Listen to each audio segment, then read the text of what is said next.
मैं इसलिए बार बार कहता हूं, ये देश का इतिहास बताता है, बटे थे इनके बहकावे में मत आओ।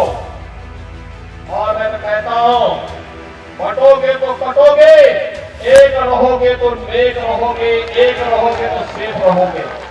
महाराष्ट्र में विधानसभा चुनावों के चलते हाल ही में उत्तर प्रदेश के मुख्यमंत्री योगी आदित्यनाथ बतौर स्टार प्रचारक राज्य में चुनाव प्रचार करने के लिए गए थे। इस दौरान उन्होंने अमरावती में जनसभा की, लेकिन उनके एक बयान पर एनडीए में बवाल हो गया है। एनडीए के कुछ दल योगी आदित्यनाथ के बयान के समर्थन में आए तो कुछ दलों के नेताओं ने इस बयान का विरोध किया। खास बात यह है कि महायुति के दो दलों ने एक दूसरे पर बयान दिया है। जहां एनसीपी ने योगी आदित्यनाथ के बयान का विरोध किया तो शिवसेना शिंदे के नेता संजय निरुपम ने अजीत पवार को एक तरह से नसीहत दी।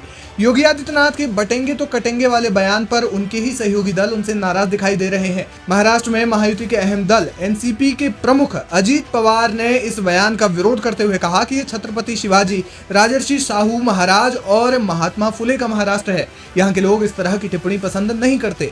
आप महाराष्ट्र की तुलना देश के दूसरे राज्यों से नहीं कर सकते। यहाँ के लोगों ने हमेशा से ही सांप्रदायिक सद्भाव बनाए रखने की कोशिश की है।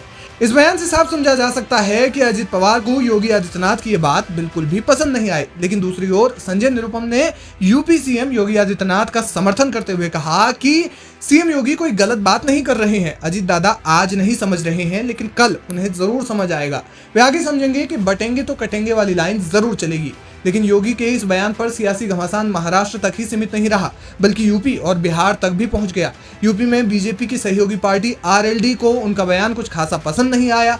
जब एक पत्रकार ने आरएलडी प्रमुख जयंत चौधरी से सवाल किया तो उन्होंने महज 4 शब्दों में उत्तर देते हुए कहा कि यह उनकी बात है। इससे आगे वे इस मुद्दे पर कुछ नहीं बोले। हालांकि बिहार में जनता दल यूनाइटेड के एमएलसी गुलाम गौस ने इस पर बड़ा बयान दिया। उन्होंने कहा कि ऐसे नारों की देश को जरूरत नहीं है, क्योंकि जब देश के राष्ट्रपति, प्रधानमंत्री और गृहमंत्री हिंदू हैं तो फिर देश में हिंदू असुरक्षित कैसे हो सकता है।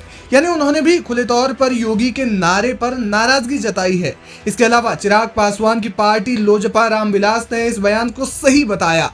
महाराष्ट्र में चुनावी जनसभा के दौरान एक तरह से हिंदुत्व का मुद्दा बड़े स्तर पर योगी आदित्यनाथ ने उठा दिया है। इस दौरान उन्होंने महाविकास अघाड़ी को महाविकास अनाड़ी की संज्ञा दी। बहरहाल योगी आदित्यनाथ के बयान पर बीजेपी के सहयोगी दल असहज महसूस कर रहे हैं।